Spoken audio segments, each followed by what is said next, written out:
Hello বন্ধুরা, ডেটটি কিন্তু মনে রাখবেন 1 এপ্রিল 2025।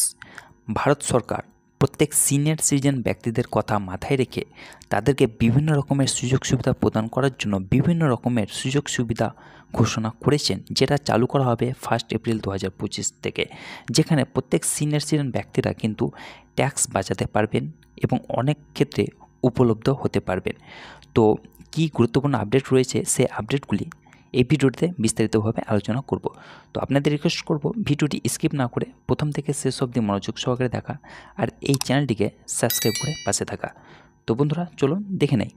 তো বন্ধুরা, ফাইন্যান্সিয়াল ইয়ার 2025-26-এ প্রত্যেক সিনিয়র সিটিজেন ব্যক্তিদের জন্য দুর্দান্ত খবর নিয়ে এসেছে সেন্ট্রাল গভর্নমেন্ট, যেটা নতুন কর সুবিধা কথা ঘোষণা করেছে। তো কী সুবিধা পাবেন চলুন দেখে নেই। বন্ধুরা, 1 এপ্রিল 2025 থেকে আপনারা কিন্তু যারা সিনিয়র সিটিজেন ব্যক্তি রয়েছে তাদেরকে কিন্তু একেবারে কম পরিমাণে কর দিতে হবে, যা তাদেরকে আর্থিক স্বাধীনতা বাড়িয়ে তুলবে। তারপর হচ্ছে যে সরকার সুদের আয় এবং ভাড়ার আয়ের ওপর টিডিএস সীমা বৃদ্ধি করেছে। এটি কিন্তু একটি দুর্দান্ত খবর সিনিয়র সিটিজেন ব্যক্তিদের জন্য। তারপর হচ্ছে যে 1 এপ্রিল 2025 থেকে প্রবীণ নাগরিকদের প্রধান কর সুবিধা এর ফেসিলিটি দেওয়া হবে। তারপর হচ্ছে যে সুদের আয়ের ওপর যে টিডিএসের সীমা ছিল সেটি 2,50,000 থেকে 1 লক্ষ টাকা পর্যন্ত বাড়ানো হয়েছে। এটিও কিন্তু একটি ভালো খবর।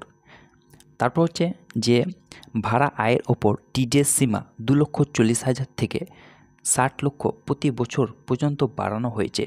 এটি কিন্তু একটি দুর্দান্ত খবর প্রত্যেক সিনিয়র সিটিজেন ব্যক্তিদের জন্য।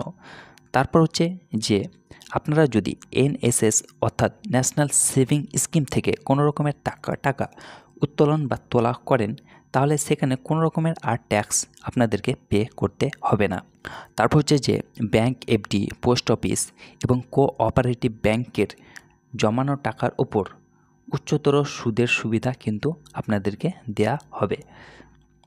তারপর হচ্ছে আপনি যদি একজন সিনিয়র সিটিজেন ব্যক্তি হয়ে থাকেন এবং আপনার বয়স যদি 75 বছরের বেশি হয়ে থাকে এবং আপনার আয় শুধুমাত্র পেনশন এবং ব্যাংকের সুদ থেকে হয়ে থাকে, তাহলে কিন্তু আপনাকে আর কোনো রকমভাবে আয়কর রিটার্ন জমা করতে হবে না। এটি কিন্তু সিনিয়র সিটিজেন ব্যক্তিদের জন্য বড় একটি আপডেট। তারপর হচ্ছে যে সরকার প্রবীণ নাগরিকদের জন্য সবচেয়ে বড় সুবিধা দিয়েছে যে সুদের আয়ের ওপর টিডিএসের সীমা বৃদ্ধি করে। তারপর হচ্ছে যে 1 লক্ষ পর্যন্ত সুদের আয়ের ওপর কোনো রকমের টিডিএস কিন্তু কাটা যাবে না। তারপর হচ্ছে এটি কিন্তু আপনারা ব্যাংক এফডি, পোস্ট অফিস এবং কোঅপারেটিভ ব্যাংকের জমানো টাকার ওপর কিন্তু প্রযোজ্য। তারপর হচ্ছে যে প্রত্যেক সিনিয়র সিটিজেন ব্যক্তিরা কিন্তু যাদের বয়স 60 বছর বা তার বেশি বয়স, তারা কিন্তু এই সুবিধাগুলি পাবেন। আদারওয়াইজ আর অন্য কোনো ব্যক্তি পেয়ে থাকবেন না।